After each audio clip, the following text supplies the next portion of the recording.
Let's proceed on to Who's Who.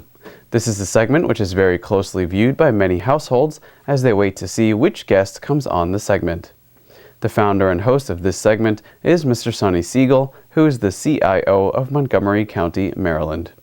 On this Good Saturday morning, Mr. Segal has invited a famous dancer to our studio. Her name is Miss Sumona Apsara Parii. She's the founder and the guru of Shiv Shakti School of Dance, located in Falls Church, Virginia. Let's hear out this interesting dialogue. Welcome to the Who's Who show.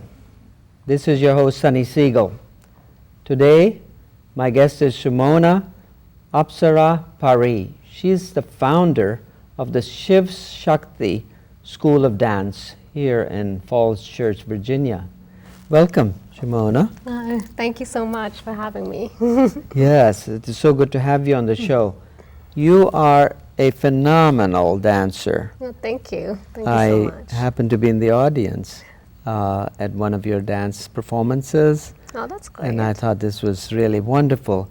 The type of dance that you specialize in, is it actually a fusion dance, or are you a classical dancer?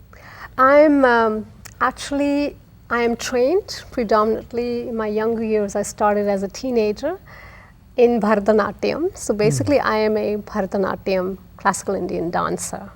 But I have a love and passion for many kinds of dances. I do love Bollywood dance also, and contemporary Indian dance, which uses the vocabulary of Bharata Natyam and different styles around the world type of dances.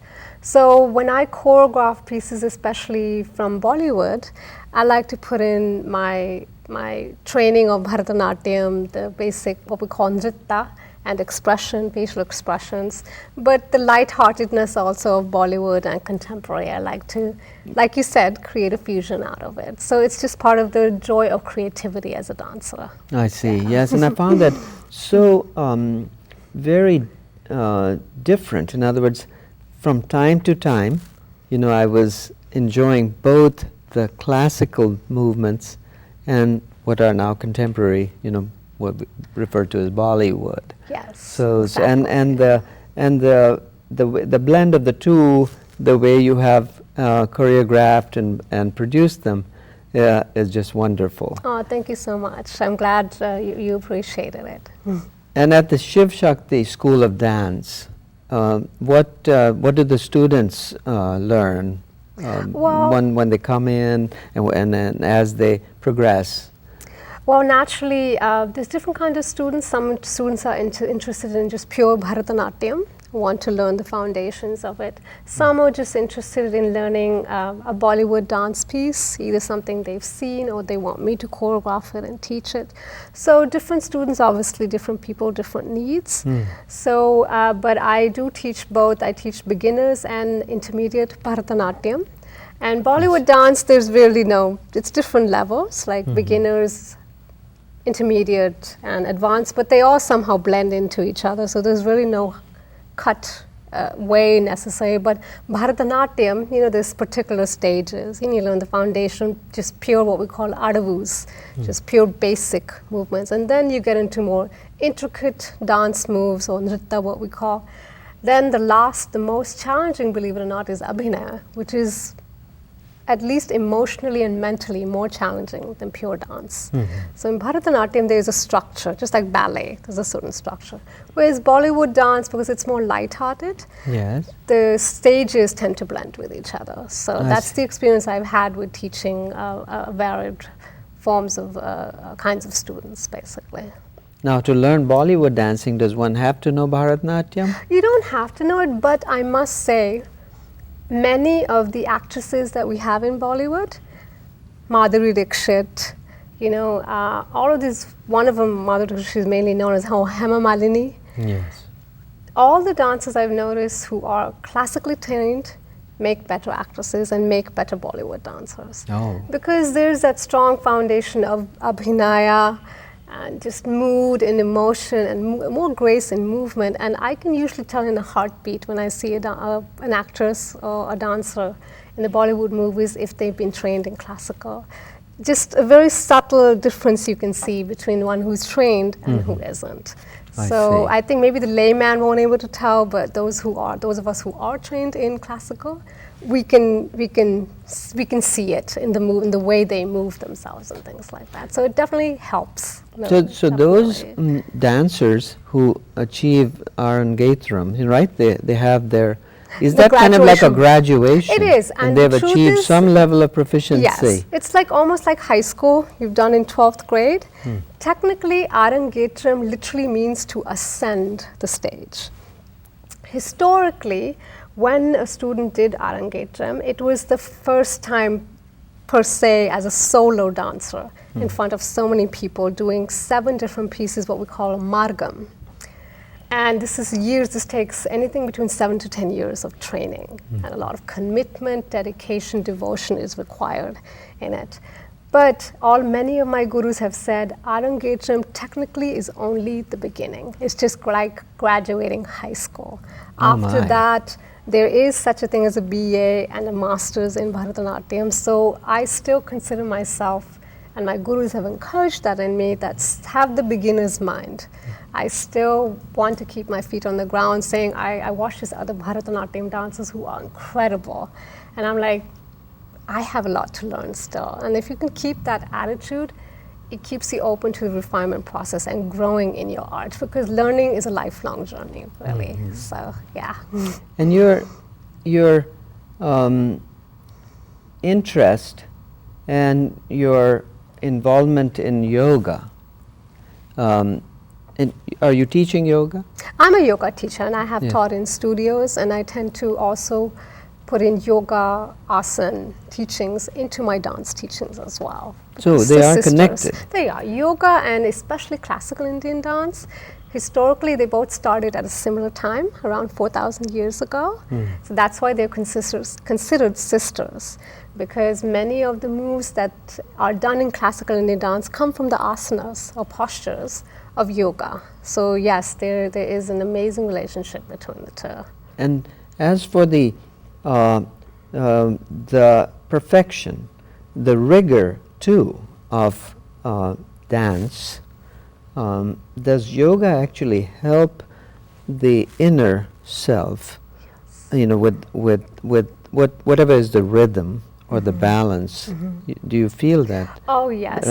Yoga, people who are versed in yoga make better dancers or find dance perfection easier. They make better in anything they do, not just dancing, because yoga is basically about movement and breath work. And it is really about keeping your inner core centered and rooted, which helps you stay calmer, more present in the moment in anything you do. It could be dancing, it could be interviewing someone, it could be filmmaking, it could be drawing. It just teaches you, just like in meditation, how to be in the here and now. I see. The past, let it go. Future, let it go. Either one of them are beyond our control sometimes. So the only thing we can really focus in this moment, and especially to answer your question, of course it helps in dance, because what is dance essentially? It's about the moment. If I, for a split second, even think about my previous movement or the future movement, it throws me off. So I have learned, and I teach this to my students too, you have to be in this moment beat right now. Just enjoy that movement and then go to the next. Yoga teaches the same thing, and same thing when we teach meditation and breath work. Inhale, And exhale. mindfulness of the Buddhist approach. Like Right. I'm very much into the Buddhist approach of Vipassana meditation, and that's what they teach: mindfulness and heartfulness breathing. I see. And that is something you can work with. There's so many things in our life that are beyond our control, but breath is something that is your friend. And if you work with a prana, which we call life force, and life force is based on breath work, which will help you in anything you do in life. So how do you do you hold classes, yoga classes too? I think open. I mean, my background is mostly I've been teaching more in yoga studios, like I've taught in California. I see. And I've taught here.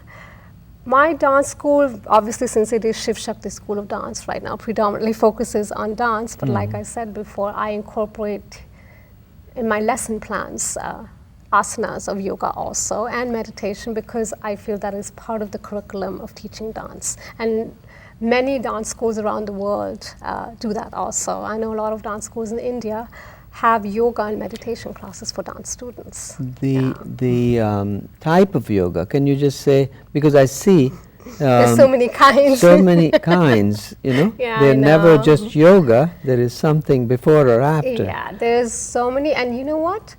Different things work for different people. My journey, my yoga journey, I had to explore with so many kinds to see which one resonated with my body best. For some people, Bikram yoga works wonderfully, but to be honest, for my body, it was a little too much, because in Ayurveda we have different elements, and it was too much for the elements my body is made of. I see. So what worked best for me from exploring was Hatha yoga, which is Hatha yoga, and that is what I'm certified in. I see. And it worked best for my body. Some other style of yoga might work best for somebody else's And body. so for our viewers too, Yeah. some types of yoga Yes, will you be have to suitable have for the some people trial and others error. for others. Exactly, You have and to try this. it's a journey, just like anything else. One thing will not work for everybody, so you have to trust your intuition, and it will guide you that, okay, yeah, this style resonates with my spirit or resonates with my body. So I would encourage you, go through the journey. It is a journey and a trial and error process, and that's okay, you know? It's interesting also that you have education, you have a master's in women's studies, Almost masters in women's studies, yes. and that you are starting or have started a TV segment on women's world view, Yes. right? On GTV. Yes, yes. I've started a show called Nritya Sansar, in which I present and perform Bharata Natyam dances, Bollywood dances, and contemporary dances. Different ways to express my soul, and I hope people enjoy what they witness and learn something from it. And which days now of They the come- month? Nritya Sansar comes every second and fourth week, Saturday of the month at 10 in the morning, I believe. I see. Okay, Yes. okay, very good. So viewers, you know, can find that segment. Do you actually dance? You said you perform on. Yes, in I the perform. segment you in the actually segment perform. I present the dances and I perform. So it's And do you presentation and interpret them for performances. us? Yes, I do. I give a whole detailed explanation of what the dance, at least my own personal interpretation of it. And those, if they're dances I've learned from my gurus, I express what exactly my gurus have taught me in this dance and the interpretation. Yeah. Now you've lived in India. No, but I've never lived in India. I oh, was you've born never in lived in India. India. I Only I was assumed that 1 you year have. old. Yeah, and then I moved to Europe. I see. We lived, my family and I lived about 6 years in London and 6 years in Germany, and after that we moved to the United States. I see. So where in these movements did you learn dance and yoga? There was no, at that time they didn't have many dance classes in Europe. So when I was around 13, 14, I had my first Bharatanatyam dance guru here, Charu Narsimhan, Srimati I see. Charu Here in the Narsimhan. U.S. Here in the U.S. in Virginia. Oh, I see. So late bloomer, started the art of classical Bharatanatyam at a later stage of my life, which is the reason my Arangetam was at a later stage of my life. But that's just how it was planned divinely. So it's all good, basically. I see. Of course, I'm always interested to know if you're multilingual, because to function in these countries that you mentioned, one has to be multilingual. Yes, because of my life experiences, because we lived in Germany, I do speak fluent German, and I did my bachelor's in French, so I do speak French, although now it's a little rusty, but if I practice, Because it the will rest come of us back. are not speaking French. Yeah, Yes. I love, and Hindi, technically Punjabi is my mother tongue, which I understand, but Hindi I speak fluently. So yes, I also have, and which I also got from my family, a love of languages and meeting people from different cultures around the world. I love to travel, so it's the reason, yeah. This has been most interesting, you know, to have you on the show and to hear about your travels and your interests. I wish you all the best, Thank you know, so in your new much. show, in the dance school, in yoga instruction, and Hope to have you back someday on the show again. Thank you so much, and I appreciate you having me. It was wonderful. It was a pleasure. Thank you, Sumona. This is Sonny Segal signing off from the Who's Who show.